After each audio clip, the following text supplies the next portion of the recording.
Salut la compagnie, c'est Jules Melon et aujourd'hui dans un Procédé Critique, je vais vous parler d'un film britannique réalisé par monsieur Alfred Hitchcock avant sa période américaine, donc sorti en 1938.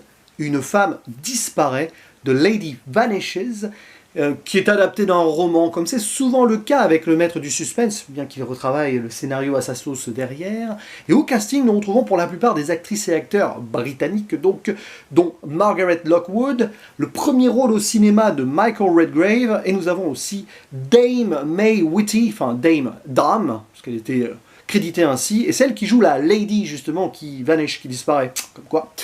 Et en fait, il s'agit d'un double huis clos en deux temps. Je vais expliquer cela. D'abord, on commence dans un hôtel, dans un pays imaginaire, le Bandrika. Ça va rappeler les aventures de Tintin, avec la Bordurie, par exemple. On voit des voyageurs, des touristes, qui ne peuvent pas partir en train, puisque celui-ci est bloqué, il y a eu une avalanche, donc ils doivent rester un jour de plus. Et forcément, on découvre ici divers protagonistes, des interactions, et le mystère commence à grandir, bien que ça soit plutôt comique sur cette première partie. Et puis ensuite, on se retrouve dans un autre lieu enfermé, un train qui ramène ici les voyageurs britanniques vers leur pays. Et là, il va se passer quelque chose, puisque oui, en effet, une femme va disparaître, une gouvernante que l'héroïne, qui s'appelle Iris, a rencontré déjà avant d'entrer dans le train, mais surtout avec qui elle a sympathisé dans le wagon, et elle n'est plus là, et on va se demander si elle l'a rêvé ou non. Est-ce qu'elle a vraiment existé, cette gouvernante? Y aurait-il un complot derrière? Vous allez me dire, oh la pauvre, elle va pas se faire passer pour folle comme ça. Il faut savoir qu'elle s'est pris un pot de fleurs, un truc comme ça, juste avant d'entrer dans le train, donc on peut imaginer et se poser des questions sur, par exemple, le fonctionnement du cerveau, le subconscient, etc., suite à un choc ou une ici, commotion cérébrale. Donc il aime bien jouer avec cela, Hitchcock, à travers plusieurs de ses films, par exemple La Maison du Docteur Edwards, qui sortira pas si longtemps que cela, après celui-ci d'ailleurs, une dizaine d'années, un peu moins.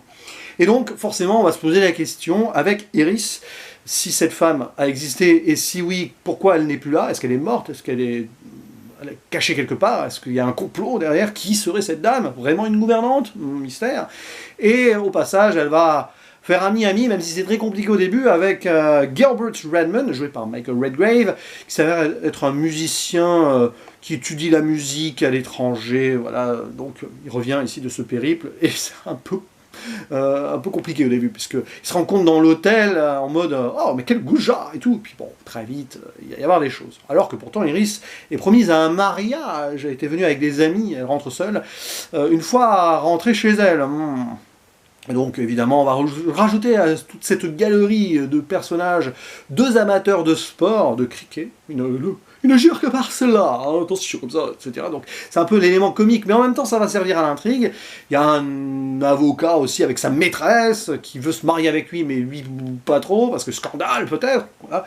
Et à un moment un docteur en train aussi qui va se poser des questions, puisqu'il étudie le cerveau. Est-ce que notre chère Iris n'a pas eu des visions? Et c'est un film qui va perdre son spectateur, un peu comme l'héroïne, c'est du pur Hitchcock, et c'est très bien, j'aime beaucoup ce métrage, que je découvre donc sur le tard, peut-être l'un de ses plus connus de la période britannique, parmi au moins ses trois plus connus je pense, avant Rebecca, parce que Rebecca je crois que c'est son premier film aux États-Unis, 2 ans après. Et on a tous les éléments ici, l'intrigue, à la fois policière, thriller, presque à la Agatha Christie dans ce train. Bon, on ne cherche pas un coupable, mais on cherche où serait la dame.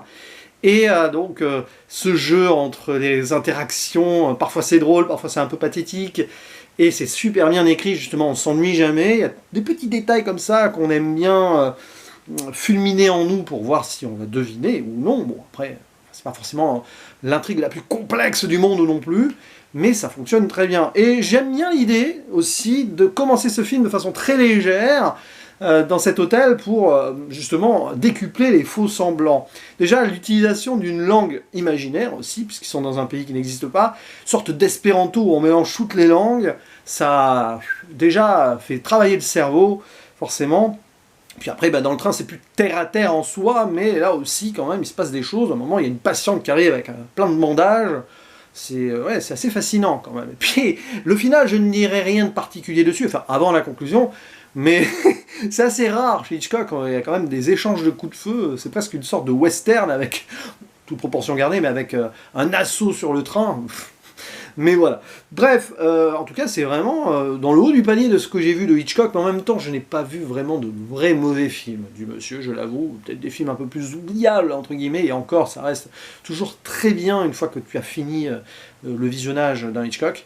Là, c'est quand même très très bien, avec d'ailleurs ce travail sur ce noir et blanc, mais très, très simple en soi, c'est très d'époque.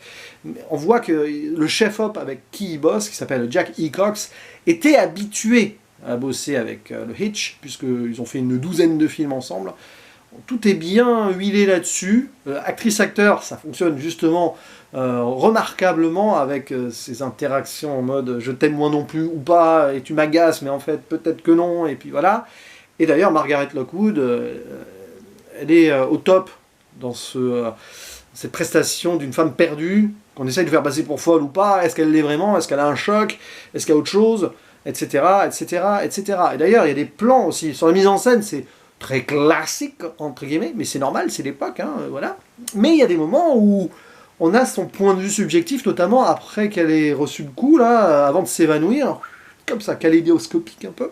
Et on voit qu'Hitchcock, il voulait déjà jouer avec ce qui se passe dans notre tête, et c'est ce qu'il fait de toute façon à travers tous ses films, à minima avec le spectateur, et souvent son héroïne principale d'ailleurs. Donc c'est vraiment du très bon Hitchcock, qui fonctionne sur à peu près tous les plans. Et puis j'aime bien aussi des films comme ça qui se déroulent dans un train, on avance, mais où va-t-on justement? Vers la résolution d'une intrigue qui paraît un peu folle à un moment. C'est vrai qu'il y a quelques grosses ficelles avant la révélation, mais encore que, voilà. Puis aussi, Hitchcock étant un magicien du suspense, à un moment, il va vraiment jouer avec ça, hein, avec un détournement dans une cabine où il y a plein de trucs pour faire de la magie. C'est vrai que... Mais oui, parce qu'en plus, une femme disparaît, donc est-ce qu'elle a vraiment disparu, pouf, comme un tour de magie? Est-ce que c'est plus compliqué que cela? Mais je n'en dis pas plus. Je laisse du suspense pour celles et ceux qui ne l'ont pas vu. Bref, voilà, la musique, bon, rien à dire de spécial dessus. À vous la parole maintenant dans les commentaires. Ah si, il y a un truc qu'il fallait que j'ajoute. Cette introduction, on voit donc un village ou une petite ville dans les montagnes et tout. On voit une petite voiture et là on se dit mais c'est une maquette en fait. Et oui, l'introduction c'est toute une maquette et après on rentre en intérieur. Voilà l'illusion de Hitchcock dès le premier plan. Ça en dit long, je pense, sur ses intentions par rapport à ce métrage. Bref, à vous la parole. Est-ce que vous aimez ce film? Conseillerez-vous d'autres métrages de sa période anglaise, britannique, avant Rebecca? Et quel est votre Hitchcock préféré aussi, si vous voulez? Vous pouvez donner ça donc en tapant sur votre petit clavier. Il ne me reste plus qu'à vous dire à la prochaine. Ciao.